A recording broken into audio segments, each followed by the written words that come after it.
J.C. Cote playing left wing later on tonight. But on this shift, he was in the last 2 games for the Baltimore Skipjacks.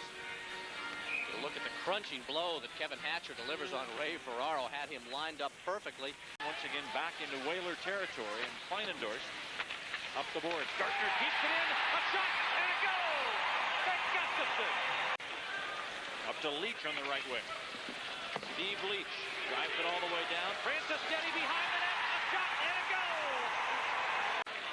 Goes it into the Whaler zone. Ron Francis bumped by Lou Francis Getty. And as always, provides some of the consistently bone-rattling hits that the Washington Capitals forwards throw. Peterson's been in the league. He should know by now that he's not going to get away from Rod Langway. Here comes Peterson starting back, but behind the play, Steve Leach has become involved in a fight, and Leach is on top, where Grosiker jumps in and is holding on to Leach, while Evason gets just elbowing at 9:54 of the second period. Develop. Evason coming up. Now Kleinendorf sends it off the boards for Dineen on the right wing. Into Washingtonites. Drop pass Ferraro. A slap shot. Oh! Malarchuk is knocked over. Pulled over on the play. And the Capitals are very upset about that. Rod Langway, the first man to jump in on the pile. Just as Malarchuk made the save, he was bowled over like a bowling pin. I mean, he was run hard. And we'll see if Ferraro has an opportunity to get out of the way. The drive coming in, Malarchuk out. Not Ferraro, Dineen, excuse me. Certainly looked like he had an opportunity to sidestep him, and I don't think Kevin Dineen really cared one way or the other. Well, it looked like Dineen had room behind him, Al. If anything, he could have gone right behind the goaltender, between the goaltender and the net. He couldn't cut in front because of Langway being there. Ferraro with the drive, but Dineen not caring a bit, trying to shake things up. Washington. Now Langway does put a bit of the stick on him, and we'll see if that, in the minds of Bob Myers, pretty much allows Kevin Dineen full reign. Langway does the right thing. You never touch a goaltender, particularly that flagrantly. Francis goes to the corner. Stevens gets a stick on it, but Ron Francis comes to the point. Here's Lattiser winding. He fires, and off a deflection, it goes into the net. It looked like Cote was the guy who touched that one. Those two stay with each other. They stay with each other. Now exchange words, a little angry, and Kevin Hatcher makes that first move. Dean Evason credit, he didn't back down from a guy who's got 5 or 6 inches at least in height advantage and a number of pounds as well. I saw a little stick work between the two of them, then look up to see where the puck was, and then look back down to see Jeff Courtnall. Now there is Castlick. Courtnall, it's all in the middle of your screen. Oh yeah, it is right there. Courtnall moved past him, Ed Castlick swung back with that stick. Really speared him. Now in neutral ice, Ron Francis gets a step on Ledger, walks in, he's got Young, he passes, and Young scores. He's more of a fighter, gotten into plenty of fights in a Bruin uniform. Now he's been asked to score. Lattiser and Francis Getty collide, and Lou Francis Getty took the worst end of that. Now the puck goes over to McDermott. Out to center ice. Ledger gives it to Hatcher. Back to the Whaler line. Miller walks in, a backhander, hits the skate of Quenneville. And now Bob Myers has his... Oh, McDermott comes in and runs Sheehy. Sheehy was tied up in the corner, and McDermott came in and took a flying leap into Neil Sheehy.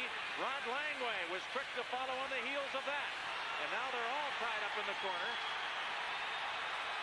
Several players have fallen to the ice. Dave Christian and Kleinendorf are trying to get involved into it. They hold on to one another. But Langway and Sheehy are the Capitals involved at the center of all this. McDermott is being pried away by Rod Langway. And let's see if we can figure out who Sheehy's got in there, because I think it's Tippett. It was number 15, Dave Tippett. I thought was the guy he originally got something going with. Remember the other night what happened to Mike Gartner getting in there as a third man on an altercation between Mo Mantha and Ivan Korovo. Certainly that would apply here if Bob Myers saw it. But he hasn't seen much this evening, so there's always a question.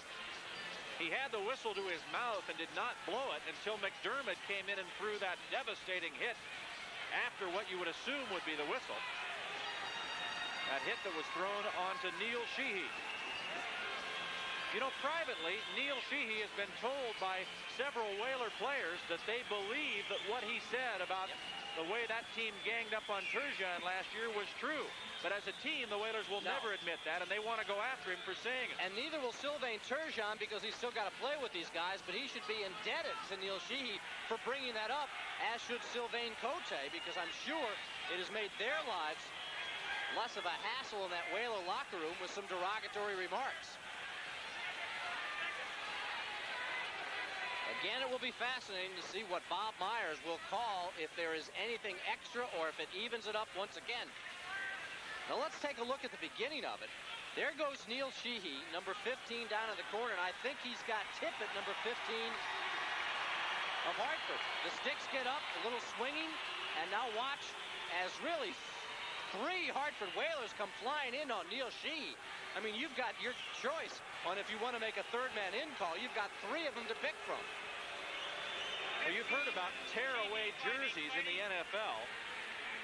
Where do you see Kleinendorf's sweater? McDermott, 2 charging, game misconduct.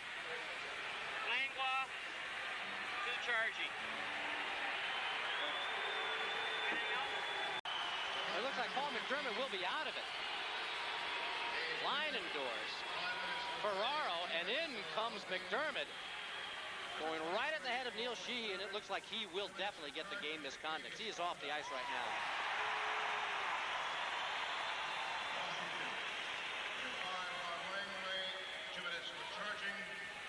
Washington, number 15, Neil Sheehy. 5 minutes for fighting. Jeff Courtnall for the Capital. Hunter wants the puck in the corner. He gets it, centers it, and Christian fires wide. Courtnall a shot, and a save, a rebound shot, and a goal! Puck third off the glass. Franceschetti and Dineen swing sticks. Franceschetti has dropped his gloves and is just holding on. And I think Franceschetti was about to get a penalty call. See if Dineen's entrance into this evens things out. Out to Gould. Gould knocked down and sitting on top of the puck. Finally the whistle blows. And play is stopped. Tippett standing over Bobby Gould, telling him to move, and Hunter has something to say to Tippett about that.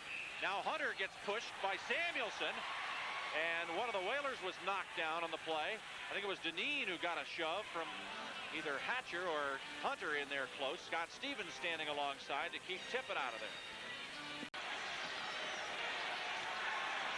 Back of the goal. Hunter has possession of the puck. He clears it up the sideboard. Paul steals, fires, and a save made by Malarchuk. And he holds on with 4 seconds left. 4th in the Adams division with only a 1-point lead over the Quebec Nordiques in the Adams division race.